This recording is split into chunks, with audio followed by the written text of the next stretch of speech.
Howdy y'all, my name is Megan Broaddus and this is my keyword outline.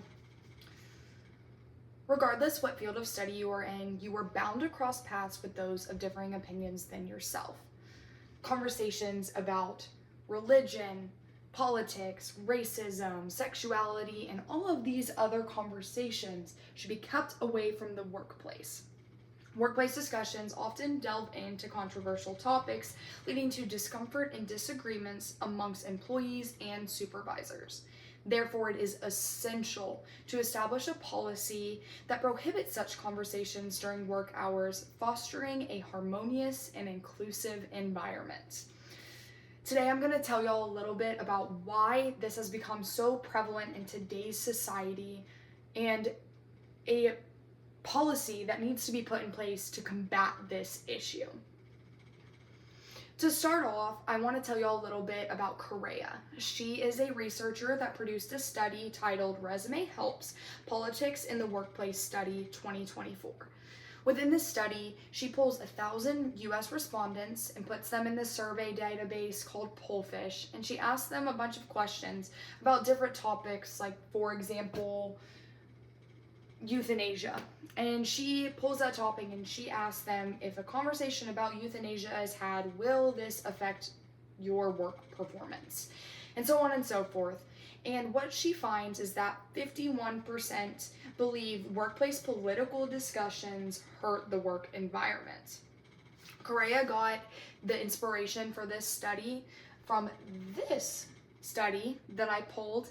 It's a 2019 study where they use different statistical matters to figure out what political identity, dissimilarity, and what the results of that is. So conversations about politics in the workplace. What they find is that those conversations lead to job turnover, burnout, job satisfaction, distress, and so many other negative impacts. I don't know if y'all know anything about statistics, but for a statistical study, you have to have a very narrow approach. And I think that's why they address specifically political conversations. And I think that this same, if not very similar, results would come from any major controversial topic. So as you can see now, there is this woman. This image was produced by a gentleman that produced a study. He is the assistant professor of management at the University of Laverne, Dr. Thompson. And what he found is that the threat of discrimination is so severe that about 16% of employees feel compelled to lie about their political views at work. He goes on to elaborate that feeling like the political black sheep of the office can result in social isolation and loneliness, which affects engagement and leads to absenteeism and attrition. I don't know about y'all, but I don't want to feel like this every single time I go into work, especially as the average American is working around 35 to 40 hours a week. So now that I've told y'all a little bit about why this has become so prevalent, I'm going to let Dr. Kilsick tell y'all a little bit more. She got her PhD in counseling, and she was called by a CEO of a major company that is unnamed to deal and kind of come with a resolution for these two employees that she calls Amy and Bill, and come up with a resolution as they are disagreeing so heavily that is affecting the work culture. So I'm going to let her explain a little bit more to y'all. And Bill, and they told me a different story. From their description, the conflict actually looked more like this. They didn't see it as a communication problem. They saw it as differences in departmental opinions about how the work should be done in the company based on their beliefs about each other's functional roles. But then I interviewed Bill and Amy's team members and other people in the organization, and it turned out that the situation really looked like this. So I pulled this screenshot off of Dr. Kilsick's TED Talk, and I don't know if y'all caught this, but she named A as Amy, B as Bill, and she goes on to tell us that she had conversations one-on-one with both Amy and Bill about what their issue is with one another. She found out, talking through both of them, that there's a bunch of other co-workers that are included into this issue. And I don't know if y'all saw that, but she had it laid out with all of these little stick figures of all of these other co-workers that are part of the issue. Then Dr. Kilsick interviewed all of them and came to the conclusion that these are the main common issues that are causing such a conflict between Amy and Bill and causing distress, uncomfort in the workplace. I think if you look a little bit deeper, you can see that there's policies, there's history, beliefs, norms, all of those words on here as the common denominators, which are pretty directly paralleled with these controversial topics that I am speaking about. So, obviously, this is an issue that is affecting the workplace very heavily, as 51% believe that it causes hurt and 16% feel compelled to lie. We need to address this issue.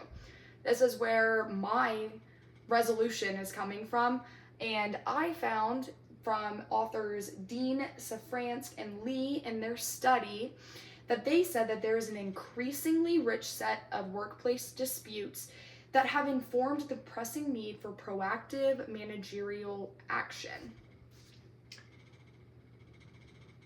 By this, I came up with a conclusion of a policy, and not just any policy, a policy that has to be instilled by owners of businesses, managers, that completely prohibit these controversial topics from being spoken about at work.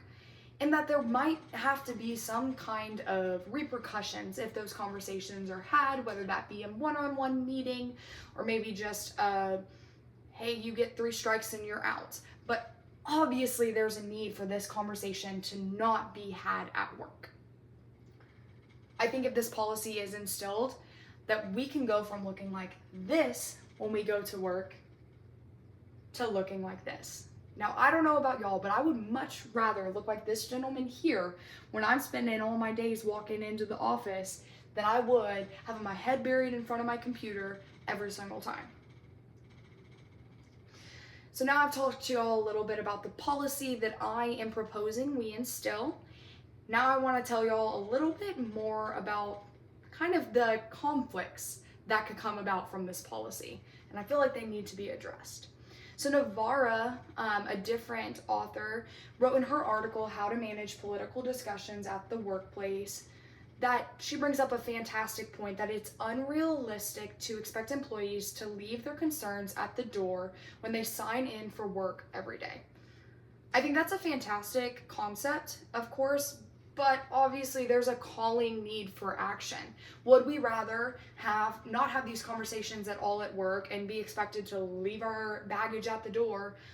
Or would we rather go into work and feel lonely and have to quit our job and be burnt out and just not trust our coworkers?